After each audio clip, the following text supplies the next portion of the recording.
Springfield No One Leaves is a member-led community organization dedicated to organizing families most affected by the economic and foreclosure crisis. They organize against displacement and evictions by defending homes and communities. And joining me today to talk about this is Deborah Nowell, Springfield No One Leaves leader, and Malcolm Chu, community organizer. So thank you both so much for joining me this afternoon. Malcolm, let's start with you. Talk about how Springfield No One Leaves came into existence. Yeah, sure. Thanks so much for having us on. So we formed in 2010 as an organization built by a coalition of community organizations here in Springfield to really address and begin to try and mitigate the impacts of the foreclosure crisis. In 2010, there were almost 600 foreclosures in the city of Springfield. It's a city of 150,000 people, around 50,000 housing units. So 600 foreclosures is an incredibly high amount and impacting both tenants and homeowners on a grand scale, and really causing a lot of displacement and destabilization of our neighborhoods.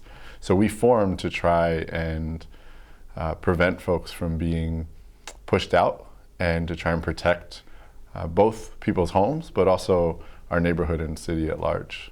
Deborah, why would you say that this area is struggling? Like Malcolm said, 600, it's such a high number. Why is this area just struggling with that high number?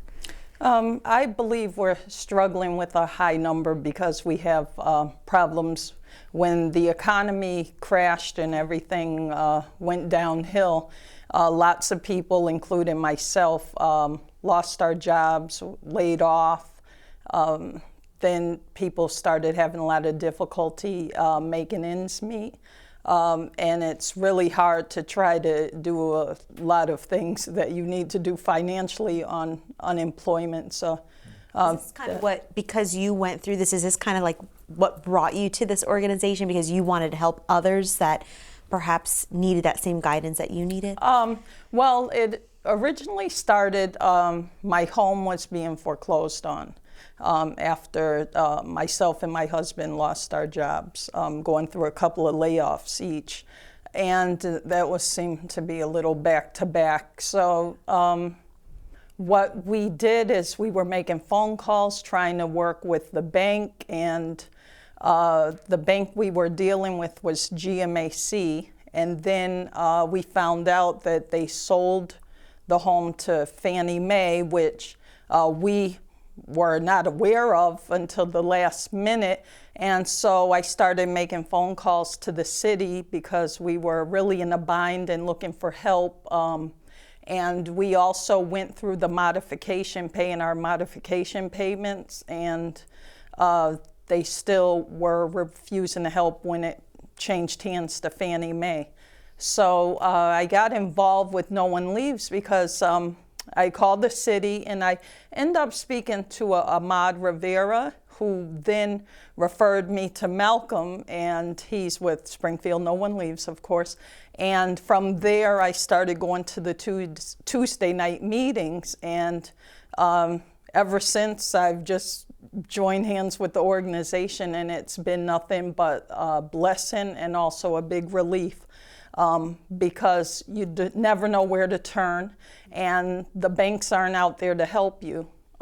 They're out there hurting families, such as mine. So that's how my involvement became for No One Leaves. And now No One Leaves is starting this new campaign. Basically, you guys are trying to take negatives, turn them into positives, but you're looking for people that need help telling their story. Yeah, so as a community organization, what we've seen is since the economic crisis and since the economic recession began in 2008, what we've seen happen on a grand scale is, every major bank was bailed out with federal taxpayer bailout money, to the tune of billions of dollars, right? Most of the smaller banks, a lot of the smaller banks were consolidated into large banks. And even despite all of that bailout money, what we've been hearing and seeing is the experiences like Deb and Joe's, where banks were losing refinance and modification papers. They were illegally moving to foreclose, without giving proper notice. They were referring people to 20 different departments within their organization to get help, and yet their foreclosure department was moving forward with the foreclosure. And this comes on the heels of, one of the main reasons we're in this crisis in the first place is because banks and financial institutions and Wall Street developed financial tools that were meant to allow them to make incredible profit at the expense of communities through things like predatory lending, through redlining, and other policies that really targeted communities like Springfield, working class communities with high populations of folks of color that had worked their whole lives to be able to buy a house, and ended up getting loans that were unsustainable. And the banks didn't really care if they were unsustainable because they were able to make money off of the loans no matter what. What is the difference? You were mentioning how No One Leaves has been able to kind of swoop in there and help you. How does it help you as a family to go from facing foreclosure and that uncertainty and that scariness to actually feeling, okay, we've got this? Okay. Well, when prior to No One Leaves, bags were packed. Everyone was a wreck. It caused a lot of problems within the family unit, as it does for others. Then once we found out that there would be some relief, then we felt like we had a little bit of that load lifted off of us.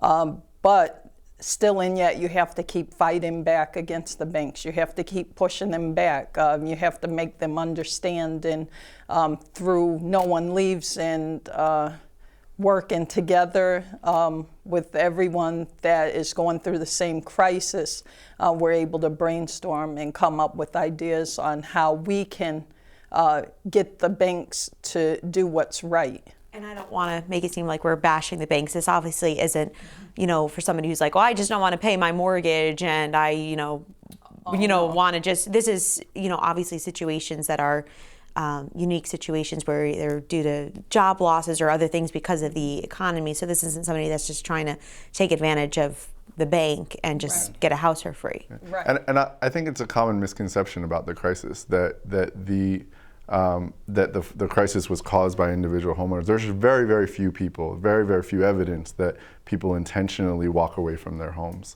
There's much more evidence that banks intentionally walk away from their investments. And so, our understanding is that, well, are there exceptional cases? I think the unique cases are actually the ones where people, would be irresponsible and moving, just saying, I don't want to pay. Most people are trying to pay. Folks have tried to make payments and gotten them refused. What we saw was decades of financial irresponsibility, and we think that the way that we stand up against that, the way that we as communities can organize to protect our communities and protect our neighbors and protect our friends and family, is by standing up together and using whatever means we have. And we do that through a model we call the sword and the shield. So the sword is all types of different people power. It's using the fact that, the banks have a lot more money than us, and they generally have a lot more power to lobby for laws. But we have a lot more people, and we have the power to stand arm in arm with each other. Deb here actually sat in and risked arrest to defend a family two Octobers ago in 2010, and the bank backed down, and they negotiated a long-term agreement to keep the family in their home. But it was only because of people like Deb being willing to risk arrest, temporary arrest, but to take the action that so many of our brothers and sisters and so many of our ancestors have taken of resisting and fighting back against a system that we think is unjust. And the other aspect is the shield, correct? Yes, so the shield, we work with a coalition of volunteer attorneys, and together we also do a lot of legal rights education to make sure that people know their rights. Most people who get pushed out leave their homes because the banks send an intimidating notice saying that they have to leave or they're going to lose everything, or they don't understand what they're getting and they walk away. But the reality is that there are rights for people. If you're in foreclosure, if you're facing eviction, you can fight against that eviction. You can bring up defenses in court. And at the end of the day, the only way that you have to leave is if a judge actually tells you that you have to leave. So we do a lot of that legal rights education, but we also work with volunteer attorneys who provide legal defense to try and keep people in their homes. And if people are facing that, of course, they can reach out to you guys as well. Thank you so much, Deborah Nowell and Malcolm Chu from Springfield No One Leaves. Thank you. Thank you.